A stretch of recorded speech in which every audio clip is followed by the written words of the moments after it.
మేము సినిమాలో కామెడీ చేస్తుంటామండి. ఆ గీత గారు ఏంటండి బాబు, అదేం కామెడీ అండి, నాకు నవ్వు వచ్చేస్తుందండి. నేను పిఠాపురాలు వెళ్ళిపోతాను బాబు,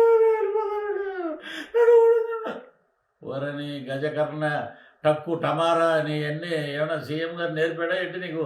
ఆయన దగ్గర ఉన్న బోల్డ్ విద్యలు బటన్ రెడ్డి గారి దగ్గర నువ్వు అవి నేర్చుకుని అభివృద్ధి ఎక్కడ చేసావే తల్లి? నాకు ఏడుపు అనేది రాలే దూరకు ఏ సినిమాలో నేను చూసి నేర్చుకోవాలి. నేను ఆస్కార్ అవార్డుకి దగ్గరగా ఉన్నారా మా తల్లి? నీ ఓటమి ఖాయం, ఓడిపోవటం ఖాయం, నువ్వు షెడ్డుకి వెళ్ళిపోవటం ఖాయం. ఇంట్లో కూర్చుని జూన్ 4వ తారీఖున నన్ను ఓడగొట్టారండి అని ఏడు. అప్పుడు ఈ బటన్ రెడ్డి ఏంటి, గజకర్ణ గోకర్ణ టక్కు టమారా ఎన్ని విద్యలు చేసినా మీరు డ్రామాలు ఏంటి? మళ్ళీ ఈయన ఏమంటాడు, ఇలా ఇలా కొట్టి ఈసారి గీతమ్మని గెలిపిస్తే మేము మీకు సీఎం ఇచ్చేస్తాం అంటే పవన్ కళ్యాణ్ అక్కడ ఉన్నాడని వీడికి సీఎం ఇచ్చేస్తావా? మున్సిపాలిటీ కార్పొరేషన్లో ఉన్న చైర్మన్కి కూడా పనికిరాదా? నేను చెప్తున్నా రాసుకోండి. జిల్లా పరిషత్ చైర్మన్ ఇచ్చింది నీకు ఎవరు? తెలుగుదేశం పార్టీ. నీకు ప్రజారాజ్యంలో ఎమ్మెల్యే టికెట్ ఇచ్చింది ఎవరు? చిరంజీవి గారి పార్టీ. ఈ రోజు నువ్వేదో సంఘాలు గుద్దుకుని బల్లలు గుద్దుకుని వైఎస్ఆర్సీపీ వెళ్ళిపోయి నువ్వు గెలిచిపోతే నీకు ఇచ్చేస్తారంట. ఏమిస్తారు? బొచ్చా నీకు ఇచ్చేది. డిప్యూటీ సీఎం గట్ట ఈరోజు ఓడిపోతారంట అన్నట్టుగా ఉంది మీ ఎదవ డ్రామాలు. ఇవన్నీ ఆపండి. ప్రజలు మీ డ్రామాలని చీ అంటున్నారు, ఉమ్మూస్తున్నారు. ఇంకా మీకు బుద్ధి రావట్లేదు.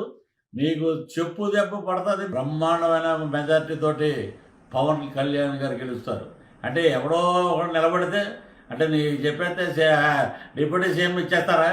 మత్స్యకారుల దగ్గరికి వెళ్ళి నువ్వు పెట్టిన అరవిందో ల్యాబొరేటరీ వల్ల, కాలుష్యం వల్ల మొత్తం నాశనం అయిపోయింది. ఈ రోజున ఎక్కడ చూసినా ఉన్న చేపలన్నీ నాశనం అయిపోతున్నాయి.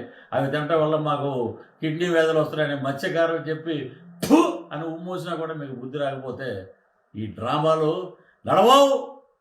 ఒక గీత గారు డ్రామాలు నడవండి, అయిపోయింది మీ కేలు కథం, దుకాణం బంద్. మీ చరిత్ర చీటీ చిరిగిపోయింది. వైఎస్ఆర్సీపీకి మంగళం పాడేశారు జనం.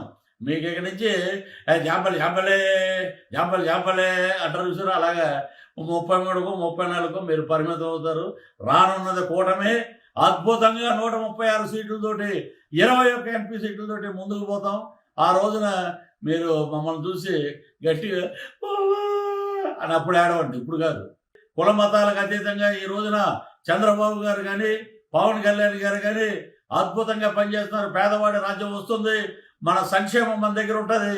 కాబట్టి మన కూటమికి జనసేనకి అఖండమైన మెజార్టీని ఇచ్చి మీ అందరూ గీతగారు ఏడ్చారు కదా, నేను నవ్వుతానండి. మన గవర్నమెంట్ రావాలి. జై హింద్, జై జనసేన, జై టీడీపీ, జై బీ.